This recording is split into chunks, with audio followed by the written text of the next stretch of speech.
नमस्कार सभी को। मेरे चैनल में आप सभी का हार्दिक स्वागत है।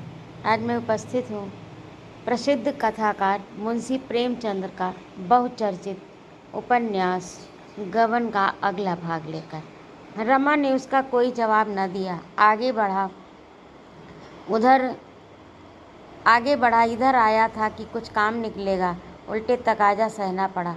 कहीं दुष्ट सचमुच बाबूजी के पास तकाजा न भेज दे, आगे ही हो जाएंगे। जालपा भी समझेगी कैसा कबाड़िया आदमी है।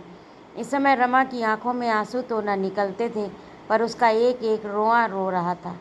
जालपा ने अपनी असली हालत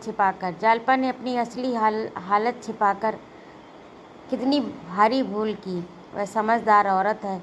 अगर उसे मालूम हो जाता कि मेरे घर में भूंजी भांग भी नहीं है, तो वह मुझे कभी उधार न गहने लेने देती। उसने तो कभी अपने मुंह से कुछ नहीं कहा। मैं ही अपनी शान जमाने के लिए मरा जा रहा था। इतना बड़ा बोझ सिर पर लेकर भी मैंने क्यों किफ़ायत से काम नहीं लिया। मुझे एक एक पैसा दांतों से पकड़ना चाहिए था। साल भर में मेरी आमदनी सब मिलाकर 1000 से कम न हुई होगी। अगर किफ़ायत से चलता तो इन महाजनों के आधे आधे रुपए अदा जरूर हो जाते, मगर यहाँ तो सिर पर सामत सवार थी। इसकी क्या ज़रूरत थी। जालपा मोहल्ले भर की औरतों को जमा करके रोज़ सैर करने जाती। सैकड़ों रुपए तो तांगे वाली ले गया होगा, मगर यहाँ तो उस पर रौब जमाने की पड़ी हुई है। सारा बाजार जान जाए कि लाला निरे लफंगे हैं, पर अपनी स्त्री न जानने पाए। वाह हरी बुद्धि। दरवाजे के लिए पर्दों की क्या ज़रूरत थी। 2 लैंप क्यों लाया। नई निवाड़ लेकर चारपाई क्यों बिनवाई। उसने रास्ते में ही उन खर्चों का हिसाब तैयार कर लिया जिन्हें उसकी हैसियत के आदमी को टालना चाहिए था। आदमी जब तक स्वस्थ रहता है उसे उसकी चिंता नहीं रहती कि वह क्या खाता, कितना खाता, कब खाता। लेकिन जब कोई बिगाड़ उत्पन्न हो जाता तो उसे याद आती है कि कल मैंने पकौड़ियाँ खाई थी। विजय बहुमुखी होती है, पराजय अंतर्मुखी। जालपा ने पूछा, कहाँ चले गए थे, बड़ी देर लगा दी। रमानाथ, तुम्हारे कारण रतन के बंगले पर जाना पड़ा। तुमने सब रुपए उठाकर दे दिए, उसमें 200 रुपये मेरे भी थे। जालपा, तो मुझे क्या मालूम था, तुमने कहा भी तो नहीं था। अगर उनके पास से रुपए कहीं जा नहीं सकते, वह आप ही भेज देंगी। रमानाथ, माना, पर सरकारी रकम तो कल दाखिल करनी पड़ेगी। जालपा, कल मुझसे 200 रुपये ले लेना, मेरे पास हैं। रमा को विश्वास न आया। बोला, कहीं हो न हो तुम्हारे पास इतने रुपए कहाँ से आए। जालपा, तुम्हें इससे क्या मतलब, मैं तो 200 रुपये देने को कहती हूँ। रमा का चेहरा खिल उठा, कुछ आशा बंधी। 200 रुपये ये दे दे तो 200 रुपये जतन से ले लूँ तो, और 100 रुपये मेरे पास हैं ही तो कुल 300 की कमी रह जाएगी। मगर यही 300 रुपये कहाँ से आएंगे। ऐसा कोई नज़र नहीं आता जिससे इतने रुपए मिलने की आशा की जा सके। हाँ, अगर रतन सब रुपए दे दे तो बिगड़ी बात बन जाए। आशा का यही एक आधार रह गया। जब वह खाना खाकर लेटा तो जालपा ने कहा, आज किस सोच में पड़े हो। रमानाथ, सोच किस बात का, मैं उदास हूँ। जालपा, हाँ, किस चिंता में पड़े हो, मगर मुझे बताते नहीं हो। रमानाथ, ऐसी कोई बात नहीं जो तुमसे छिपाता। जालपा, वाह, तुमने अपने दिल की बात मुझसे क्यों कहोगे, ऋषियों की आज्ञा नहीं है। रमानाथ, मैं उन ऋषियों के भक्तों में नहीं हूँ। जालपा, वह तो मुझे सब मालूम होता है जब मैं तुम्हारे हृदय में बैठ कर देखती हूँ। रमानाथ, वहाँ तुम अपनी ही प्रतिमा देखती। रात को जालपा ने एक भयंकर स्वप्न देखा। वह चिल्ला उठी। रमा ने चौंक कर पूछा, क्या है। जालपा, क्या स्वप्न देख रही हो। जालपा ने इधर उधर घबराई आंखों से देखकर कहा, बड़े संकट में जान पड़ी थी, न जाने कैसा सपना देख रही थी। रमानाथ, क्या देखा। जालपा, क्या बताऊं, कुछ कहा नहीं जाता। देखती थी कि तुम्हें कई सिपाही पकड़े लिए जा रहे हैं। कितना भयंकर रूप था उनका। रमा का खून सूख गया। 2-4 दिन पहले इस स्वप्न को उसने हंसी में उड़ा दिया होता। इस समय वह अपने को सशंकित होने से रोक न सका, पर बाहर से हंसकर बोला, तुमने सिपाहियों से पूछा नहीं इन्हें क्यों पकड़े ले जाते हो। जालपा, तुम्हें हंसी सूझ रही और मेरा हृदय काँप रहा है। थोड़ी देर के बाद रमा ने नींद में बकना शुरू किया, अम्मा कह देता हूँ मेरा मुँह न देखोगी। मैं डूब मरूंगा। जालपा को अभी तक नींद न आई थी। भयभीत होकर उसने रमा को जोर से हिलाया। बोली, मुझे तो हंसते थे, खुद बकने लगे। सुनकर रोए खड़े हो गए। स्वप्न देखते थे क्या? रमा ने लज्जित होकर कहा। हाँ जी, न जाने क्या देख रहा था, कुछ याद नहीं। जालपा ने पूछा, अम्मा को क्यों धमका रहे थे? सच बताओ, क्या देखते थे? रमा ने सिर खुजलाते हुआ, कुछ याद नहीं आता, यूं ही बकने लगा होऊंगा। जालपा, अच्छा तो करवट लेकर सोना, चित्त सोने से आदमी बकने लगता है। रमा कौर करवट पर पौड़ गया, पर ऐसा जान पड़ता था मानो चिंता और शंका दोनों आंखों में बैठी हुई निद्रा के आक्रमण से उनकी रक्षा कर रही हैं। जगते हुए 2 बज गए। सहसा जालपा उठ बैठी और सुराही से पानी उड़ेलती हुई बोली, बड़ी प्यास लगी थी, क्या तुम अभी तक जाग ही रहे हो? रमा, हाँ जी, नींद उचट गई है। मैं सोच रहा था तुम्हारे पास 200 रुपये कहाँ से आए, इसमें मुझे इसका आश्चर्य है। जालपा, ये रुपए मैं मायके से लाई थी, कुछ विदाई में मिले थे, कुछ पहले से रखे थे। रमानाथ, तब तो तुम रुपए जमा करने में बड़ी कुशल हो, यहाँ क्यों नहीं कुछ जमा किया? जालपा ने मुस्कुराकर कहा। तुम्हें पाकर अब रुपए की परवाह नहीं रही। रमानाथ, अपने भाग्य को कोसती होगी। जालपा, भाग्य को क्यों कोसूं? भाग्य को वह औरतें रोएं जिनका पति निखट्टू हो, शराबी हो, दुराचारी हो, रोगी हो, तानों से स्त्री को छेड़ता रहे, बात बात पर बिगड़े। पुरुष मन का हो तो स्त्री उसके साथ उपवास करके भी प्रसन्न रहेगी। रमा ने विनोद भाव से कहा, तो मैं तुम्हारे मन का हूँ? जालपा ने प्रेमपूर्ण गर्व से कहा, मेरी जो आशा थी उससे तुम कहीं बढ़कर निकले। मेरी 3 सहेलियाँ हैं, एक का भी पति ऐसा नहीं है। एक एमए है पर सदा रोगी, दूसरा विद्वान भी है, धनी भी, पर वैश्यागामी, तीसरा घरगुस्सू है और बिल्कुल निखट्टू। रमा का हृदय गदगद हो उठा। ऐसी प्रेम की मूर्ति और दया की देवी के साथ उसने कितना बड़ा विश्वासघात किया। इतना दुराव रखने पर भी जब इसे मुझसे इतना प्रेम है, तो मैं अगर उससे निष्कपट होकर रहता तो मेरा जीवन कितना आनंदमय होता। प्रातःकाल रमा ने रतन के पास अपना आदमी भेजा। खत में लिखा, मुझे बड़ा खेद है, कल जालपा ने आपके साथ ऐसा व्यवहार किया जो उसे करना नहीं चाहिए था। मेरा विचार कदापि न था कि रुपए आपको लौटा दूं। मैंने सर्राफ को ताकीद करने के लिए उससे रुपए लिए थे। कंगन 2-4 रोज में अवश्य मिल जाएंगे, आप रुपए भेज दें। उसी थैली में 200 रुपये मेरे भी थे, वह भी भेजिएगा। अपने सम्मान की रक्षा करते हुए जितनी विनम्रता उससे हो सकती थी, उसमें कोई कसर नहीं छोड़ी। जब तक आदमी लौट कर न आया, वह बड़ी व्यग्रता से उसकी राह देखता रहा। कभी सोचता कहीं वह आना न कर दे, या घर पर मिले ना, या 2-4 दिन बाद देने का वादा करे। सारा दारोमदार रतन के ऊपर था। अगर रतन ने साफ जवाब दे दिया तो फिर सर्वनाश।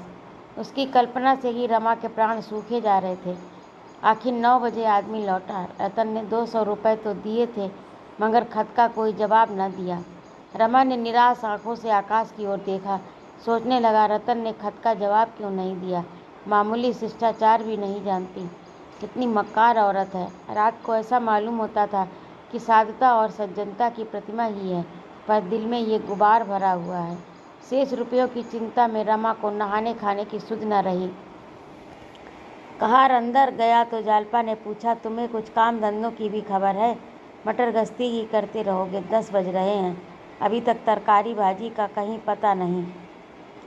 कहार ने त्योरिया बदल कर कहा, तो का 4 हाथ गोड़ कर कहार ने त्योरियां बदल कर कहा, तो का 4 हाथ गोड़ कर काम आए तो हो गया।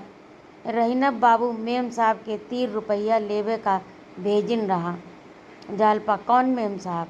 कहार, जौन मोटर पर चढ़कर आवत है। जालपा, तो लाए रुपए? कहार, लाए काहे, नाई फिरती के छोर पर राहत है, नाई व पिरथी के छोर पर राहत है, दौरत दौरत गोड़ पिराए लाग। जालपा, अच्छा चटपट जाकर तरकारी लाओ। कहार तो उधर गया। रमा रुपए लिए अंदर पहुंचा तो जालपा ने कहा, तुमने अपने रुपए रतन के पास से मंगवा लिए ना, अब तो मुझसे न लोगे? रमा ने उदासीन भाव से कहा, मत दो। जालपा, मैंने कह दिया था रुपया दे दूंगी, तुम्हें इतनी जल्दी मंगाने की क्यों सूझी? समझी होगी, इन्हें मेरा इतना विश्वास भी नहीं। रमा ने हताश होकर कहा, मैंने रुपए नहीं मांगे थे, केवल इतना लिख दिया कि थैली में 200 रुपये ज़्यादा हैं। उसने आप ही भेज दिए। जालपा ने हंसकर कहा, मेरे रुपए बड़े भाग्यवान हैं, दिखाऊं?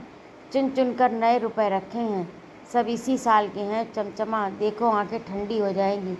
इतने में किसी ने आवाज़ दी, बाबूजी, सेठ ने रुपए के लिए भेजा है। दयानाथ स्नान करके अंदर आ रहे थे। सेठ के प्यादे को देखकर पूछा, कौन सेठ, कैसे रुपए? मेरे यहाँ किसी के रुपए नहीं आते। प्यादे, छोटे बाबू ने कुछ माल लिया था, साल भर हो गए, अभी तक पैसा नहीं दिया। सेठ जी ने कहा है, बात बिगड़ने पर रुपए दिए तो क्या दिए, अब कुछ ज़रूर दिलवा दीजिए। दयानाथ ने रमा को पुकारा, बोला, देखो किस सेठ का आदमी आया है, क्या कुछ हिसाब बाकी है? साफ क्यों नहीं कर देते, कितना बाकी है इसका? रमा कुछ जवाब न देने पाया कि प्यादा बोल उठा, पूरे 700 बाबूजी। दयानाथ की आंखें फैलकर मस्तक तक पहुंच गई। 700? क्यों जी, ये तो 700 कहता है। रमा ने टालने के इरादे से कहा, मुझे ठीक से मालूम नहीं। प्यादा, मालूम क्यों नहीं? पुर्जा तो मेरे पास है, तब से कुछ दिया ही नहीं।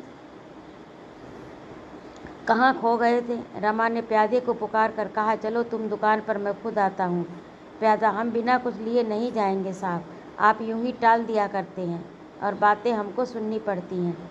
रमा सारी दुनिया के सामने जलील बन सकता था, किंतु पिता के सामने जलील बनना उसके लिए मौत से कम न था।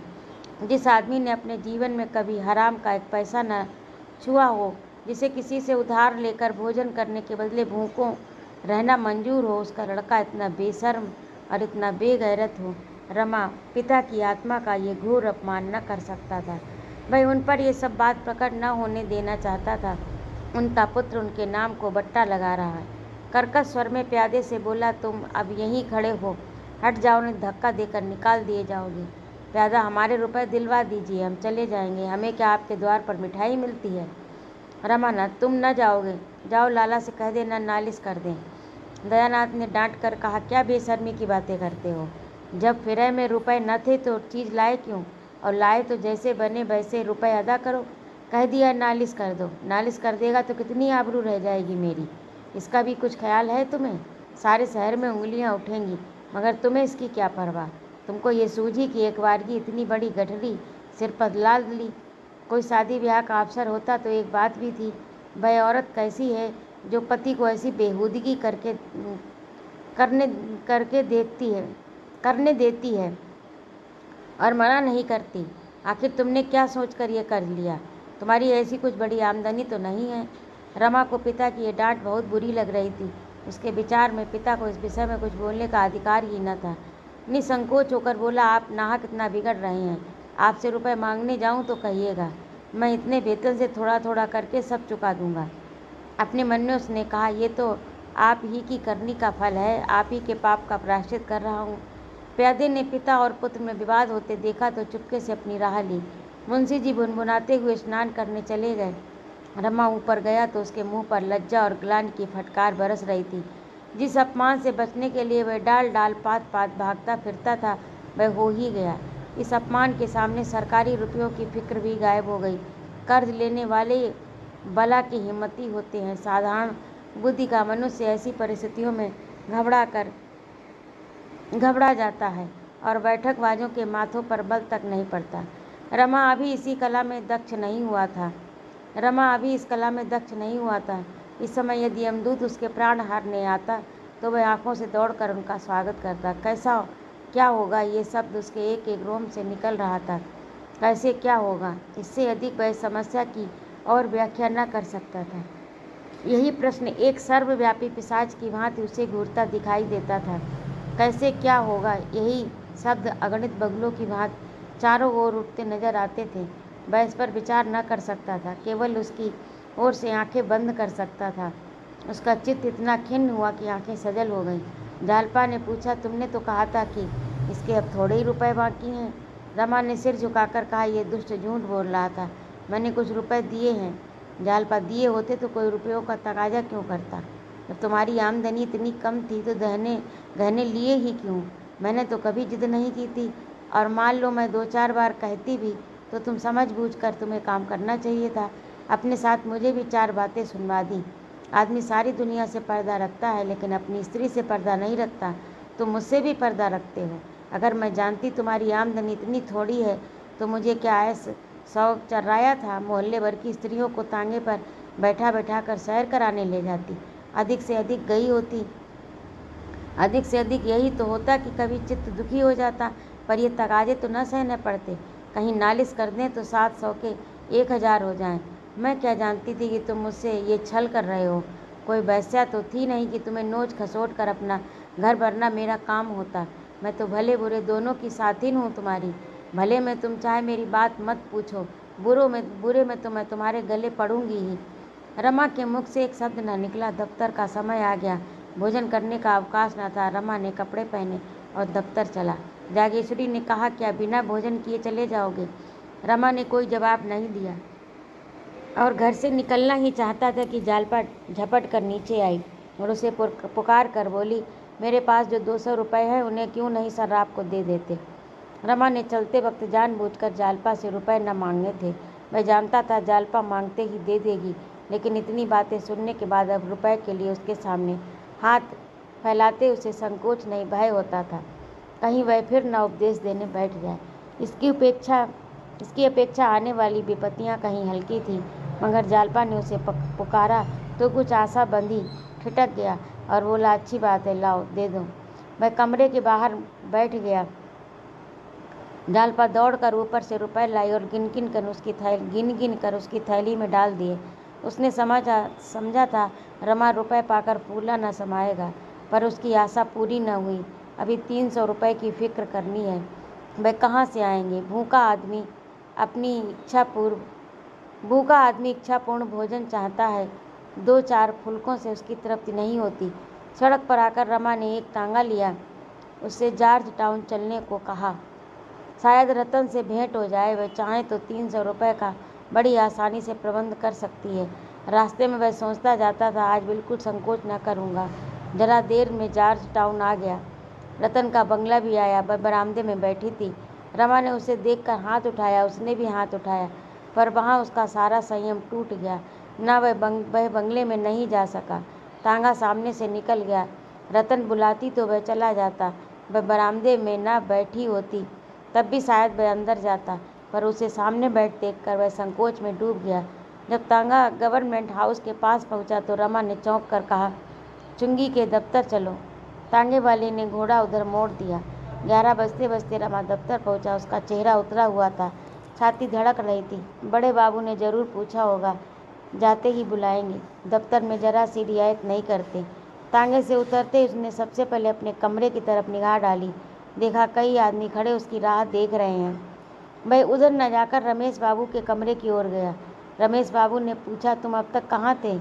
खजांची साहब तुम्हें खोजते फिरते हैं, चपरासी मिला था? रमा ने अटकते हुए कहा, मैं घर पर न था, जरा वकील साहब की तरफ चला गया था। एक बड़ी मुसीबत में फंस गया हूँ। रमेश, कैसी मुसीबत? घर पर तो सब कुशल है। रमानाथ, जी हाँ, घर पर तो कुशल है।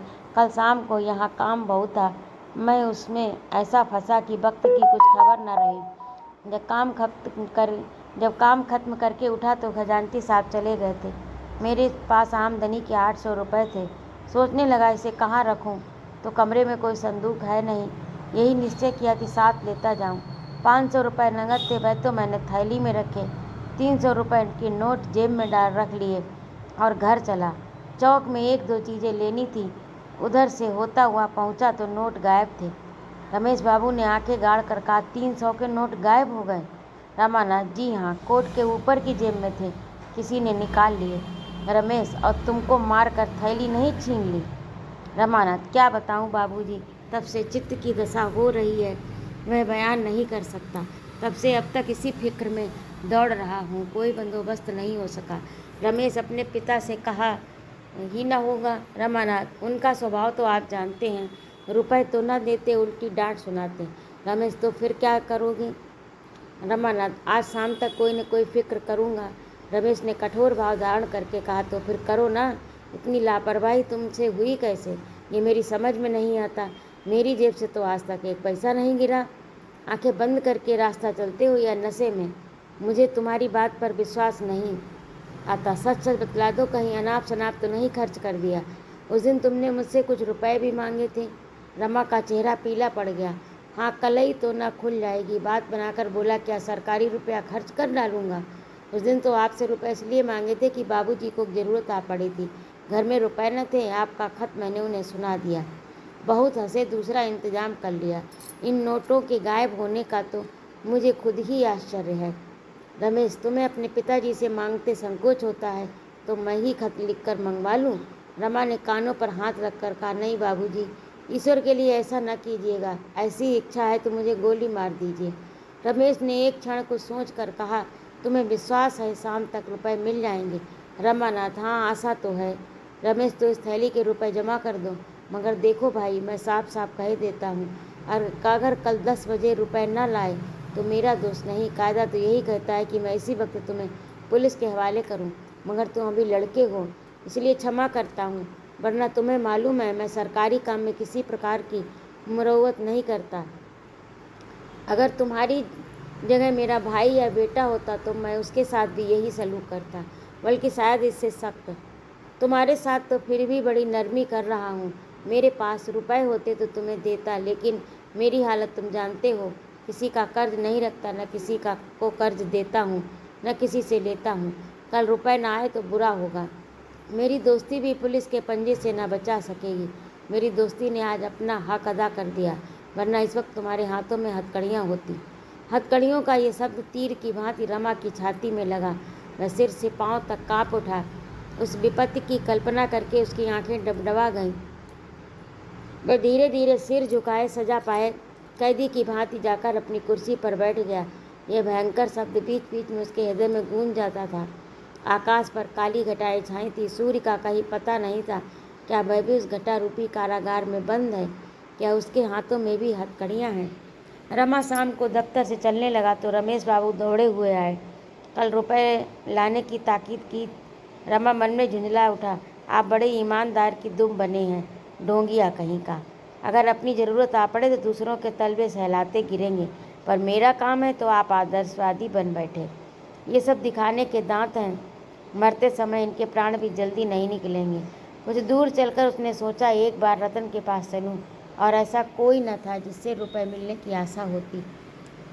वह जब उसके बंगले पर पहुंचा तो वह अपने बगीचे में गोल चबूतरे पर बैठी हुई थी। उसके पास ही गुजराती जौहरी बैठा संदूक से सुंदर आभूषण निकाल निकाल कर दिखा रहा था। रमा को देखकर वह बड़ी खुश हुई। आइए बाबू साहब, देखिए सेठ जी कैसी अच्छी चीज़ें लाइए हैं। देखिए हार कितना सुंदर है, इसके दाम 1200 रुपये बताते हैं। रमा ने हार को हाथ में लेकर देखा और कहा, हाँ, चीज़ तो अच्छी मालूम होती है। रतन दाम बहुत कहते हैं। जौहरी बाई जी, ऐसा हार अगर कोई 2000 में ला दे तो जो जुर्माना कहिए, मैं 1200 मेरी लागत बैठ गई। जो जुर्माना कहिए दे दूं, 1200 मेरी लागत बैठ गई। रमा ने मुस्कुराते हुए कहा, ऐसा न कहिए सेठ जी, जुर्माना देना पड़ जाएगा।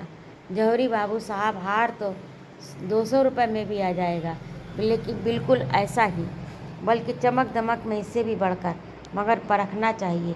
मैंने खुद ही आपसे मोल तोल की बात नहीं की। मोल तोल अनाड़ियों से किया जाता है।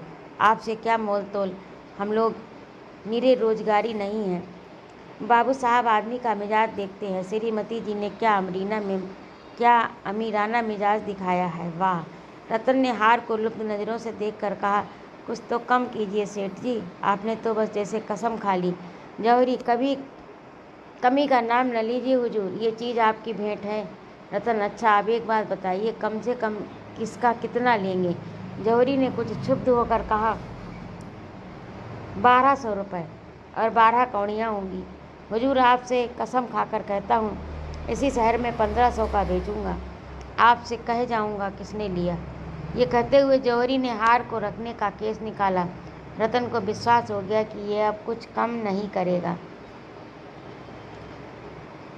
बालकों की भांति अधीर होकर बोली, आप तो ऐसे समेटे लेते कि हार को नज़र लग जाएगी। जौहरी, क्या करूं हुजूर, जब ऐसे दरबार में चीज़ की कद्र नहीं होती तो दुख होता ही है। रतन ने कमरे में जाकर रमा को बुलाया और बोली, आप समझते हैं यह कुछ और उतरेगा? रमानाथ, मेरी समझ में तो चीज़ 1000 से ज़्यादा की नहीं है। रतन, होगा, मेरे पास 600 रुपये हैं। आप 400 रुपये का प्रबंध कर दें तो ले लूँ। यह इसी गाड़ी से काशी जा रहा है, उधार ना मानेगा। वकील साहब किसी जलसे में गए हैं, 9-10 बजे के पहले न लौटेंगे। मैं आपको कल रुपए लौटा दूंगी। रमा ने बड़े संकोच के साथ कहा, विश्वास मानिए, मैं बिल्कुल खाली हाथ हूँ। मैं आपसे रुपए मांगने आया था। मुझे बड़ी सख्त ज़रूरत है। वह रुपए मुझे दे दीजिए। मैं आपके लिए कोई अच्छा सा हार यहीं से ला दूंगा। मुझे विश्वास है मेरा हार 700-800 में मिल जाएगा। रतन, चलिए, मैं आपकी बातों में नहीं आती। 6 महीने में एक कंगन तो बनवा ना सके, अब हार क्या लाएंगे। मैं यहाँ कई दुकानें देख चुकी हूँ। ऐसी चीज़ शायद ही कहीं निकले, और निकले भी तो इसके डेढ़े दाम देने पड़ेंगे। रमानाथ, तो कल कल क्यों ना बुलाइए इसे। इसे सौदा बेचने की गरज होगी तो आप ही ठहरेगा। रतन, अच्छा, कहिए, देखिए क्या कहता है। दोनों कमरे से बाहर निकले। रमा ने जौहरी से कहा, तुम कल 8 बजे क्यों नहीं आते। जौहरी, नहीं हुजूर, कल काशी में 2-4 बड़े रईसों से मिलना है। आज के न जाने से बड़ी हानि हो जाएगी। रतन, मेरे पास इस वक्त 600 रुपये हैं। आप हार दे जाइए, बाकी रुपए काशी से लौट कर ले जाइएगा। जौहरी, रुपए का तो कोई हर्ज नहीं है, महीने 2 महीने में भी ले लेता, लेकिन हम परदेसी लोगों का क्या ठिकाना। आज यहाँ है, कल वहाँ है, कौन जाने यहाँ फिर कब आना हो। आप इस वक्त 1000 दे दें, 200 फिर दे दीजिएगा। रमानाथ, तो सौदा ना होगा। जौहरी, इसका अख्तियार आपको है, मगर इतना कह देता हूँ, ऐसा माल फिर ना पाइएगा। रमानाथ, रुपए तो होंगे तो माल बहुत मिल जाएगा। जौहरी, कभी कभी दाम रहने पर भी अच्छा माल नहीं मिलता। यह कहकर जौहरी ने फिर हार को केस में रखा और इस तरह संदूक समेटने लगा मानो एक क्षण भी ना रुकेगा। रतन का रोआ रोआ कान बना हुआ था, मानो कोई कैदी अपनी किस्मत का फैसला सुनने को खड़ा हो। उसके हृदय की सारी ममता, ममता का सारा अनुराग, अनुराग की सारी अधीरता, उत्कंठा और चेष्टा उसी हार पर केंद्रित हो गई थी। मानो उसके प्राण उसी हार के दानों में जा छिपे थे। मानो उसके जन्मांतरों के संचित अभिलाषा उसी हार पर मंडरा रही थी। जौहरी को संदूक बंद करते देखकर वह जल विहीन मछली की मां तड़पने लगी। कभी एक संदूक खोलती, कभी वह दराज खोलती, मगर रुपए कहीं न मिले। सहसा मोटर की आवाज़ सुनकर रतन ने फाटक की ओर देखा। वकील साहब आ रहे थे। वकील साहब ने मोटर बरामदे के सामने रोक दी और चबूतरे की तरफ चले। रतन ने चबूतरे के नीचे उतरकर कहा, आप तो 9 बजे आने को कहे गए थे वकील साहब, वहाँ काम ही पूरा ना हुआ, बैठकर क्या करता। कोई दिल से काम करता तो है नहीं, सब मुफ्त में नाम कमाना चाहते हैं। यह कोई जौहरी है क्या।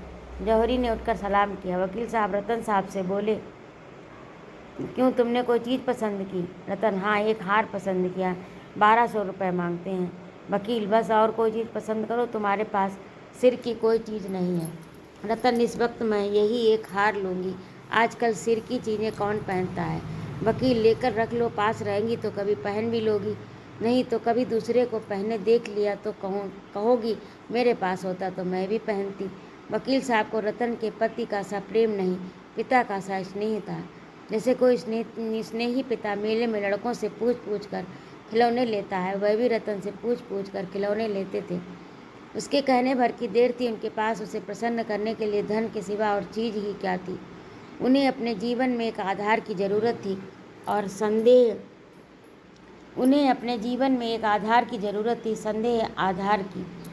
सदेह आधार की, जिसके सहारे वह इस जीर्ण दशा में भी जीवन संग्राम में खड़े रह सके। जैसे किसी उपासक को प्रतिमा की जरूरत होती है, बिना प्रतिमा के वह किस पर फल चढ़ाए, किसे गंगा जल से नहलाए, किसे स्वादिष्ट चीज़ों का भोग लगाए। इसी भांति वकील साहब को भी पत्नी की जरूरत थी। रतन उनके लिए सदेह कल्पना मात्र थी, जिसमें उनकी आत्मिक पिपासा शांत होती थी। कदाचित रतन के बिना उसका जीवन उतना ही सूना होगा जितना आँखों के बिना मुख का। रतन ने केस में से हार निकालकर वकील साहब को दिखाया। बोली, इसके 1200 मांगते हैं। वकील साहब की निगाह में रुपए का मूल्य आनंददायिनी सत्य थी। अगर हार रतन को पसंद है तो उन्हें अपनी परवाह न थी, इसके क्या दाम देने पड़ेंगे। उन्होंने चेक निकालकर जौहरी को दे दी और पूछा, सच सच बोलो, कितना लिखूं। उन्होंने चेक लगाकर जौहरी की तरफ देखा और पूछा, सच सच बोलो, कितना लिखूं? जौहरी ने हार को उलट पलट कर देखा और हिचकते हुए कहा, 1150 कर दीजिए। वकील साहब ने चेक लिखकर उसको दे दिया। वह सलाम करके चलता हुआ। रतन का मुख इस समय बसंत की प्राकृतिक शोभा की भांति विकसित था। ऐसा गर्व, ऐसा उल्लास उसके मुंह पर कभी नहीं दिखाई दिया, मानो उसे संसार की संपत्ति मिल गई। हार को गले में लटकाए हुए वह अंदर चली गई। वकील साहब के आचार विचार में नई और पुरानी प्रथाओं का विचित्र मेल था। भोजन वह अभी तक किसी ब्राह्मण के हाथ का भी न खाते थे और रतन उनके लिए अच्छी अच्छी चीज़ें बनाने गई। अपनी कृतज्ञता को वह कैसे जाहिर करे। रमा कुछ देर तक तो बैठा रहा, वकील साहब का यूरोप गौरव गान सुनता रहा, अंत को निराश होकर चल दिया। तो ये था आज का भाग। आपको कैसा लगा कमेंट करके अवश्य बताइएगा। और यदि आपको मेरा कहानी सुनाना अच्छा लगता हो तो कृपया मेरे चैनल को सब्सक्राइब करिए, लाइक करिए और कमेंट करिए। आपके सुझाव का सादर स्वागत है। कहानी सुनने के लिए हृदय से आभार। जय माँ भारती।